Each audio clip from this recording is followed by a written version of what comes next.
Taiwan straight হচ্ছে এখন সেমিকন্ডাক্টরের টিএমএইচএস মতো সবচেয়ে বড় ইন্ডাস্ট্রি। আবার চায়না থেকে ইনভেস্টমেন্ট পুল করছে আমেরিকা তার স্ট্র্যাটেজিক রিজনে। তো এই সেক্টর এক্সপানশন পার্টিকুলারলি সেমিকন্ডাক্টর নিয়ে কি আপনাদের কোনো আলোচনা আপনারা করছেন? জি, টপিক্যাল কোয়েশ্চেন। সেমিকন্ডাক্টর তো hot topic again. Semiconductor include global business এখন প্রায় $650 বিলিয়ন মতো, এবং ওর তো নাম্বার ওয়ান কোম্পানি, এবার দেখলাম না গত বছর দেখি। TSMC, জি। হ্যাঁ, এখন নাম্বার ওয়ান কোম্পানি। তো এবং 2030-এর মধ্যে ইন্ডাস্ট্রিটা প্রায় বলা হচ্ছে যে $1 ট্রিলিয়ন ওয়ার্থ হবে গ্লোবালি।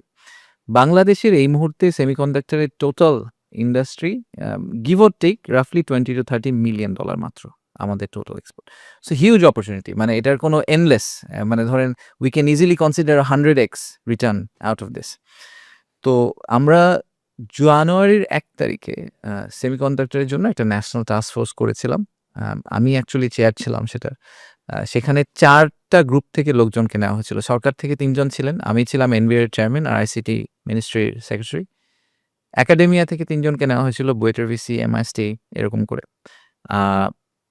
প্রাইভেট সেক্টর স্পেশালিস্ট যারা ইন্ডাস্ট্রিতে এগিয়ে আছেন বাংলাদেশে, উলকাসেমে এনায়েত ভাই ফর এক্সাম্পল, ওনাকে নেওয়া হয়েছিল, এরকম কয়েকজনকে নেওয়া হয়েছে। আর নন রেসিডেন্ট বাংলাদেশি যারা সিলিকন ভ্যালিতে আছেন, এরকম কয়েকজনকে নেওয়া হয়েছিল। So it's a 4-way group.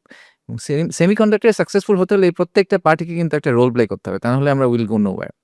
তো সেই ন্যাশনাল টাস্ক ফোর্সটা এই জুলাইয়ের 1 তারিখে 6 মাস পরে একটা রেকমেন্ডেশন সেট জমা দিয়েছে। টোটাল 22টি পদক্ষেপ নিয়ে রেকমেন্ডেশন সেট জমা দিয়েছে।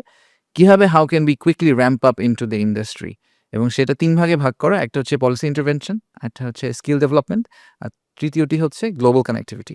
সো এই 3টা জায়গায় যদি আমরা ক্যাটাগরিক্যালি বলে দিয়েছি সরকারকে কি করতে হবে, সরকারের কি ইন্টারভেনশন লাগবে, আর বাকিটা আসলে ইন্ডাস্ট্রি নিজের মতো করে নিবে। সো সরকার কি রোলটা প্লে করতে হবে খুব ক্লিয়ারলি বলা আছে।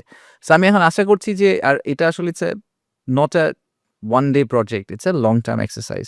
তা আমি আশা করছি যে আগামী যখন সরকার আসবেন তারাও এটাকে ফলো থ্রু করবেন, তারা এটাকে কন্টিনিউ করবেন। ওনারা যদি কন্টিনিউ করেন, I genuinely think to your point যে সেমিকনে আমাদের মানে দি অপরচুনিটি ইজ ইনফিনিট। সত্যি কথা বলতে আমাদের যে ইয়াং ওয়ার্কফোর্স, এটাই তো আমাদের একটা প্রেডিকশন সেদিন দেখলাম যে মালয়েশিয়াতে নাকি ওরা প্রেডিক্ট করছে যে ওদের আগামী 3 বছরে ওদের 60,000 সফটওয়্যার ইঞ্জিনিয়ার লাগবে যারা সেমিকন স্পেশালিস্ট।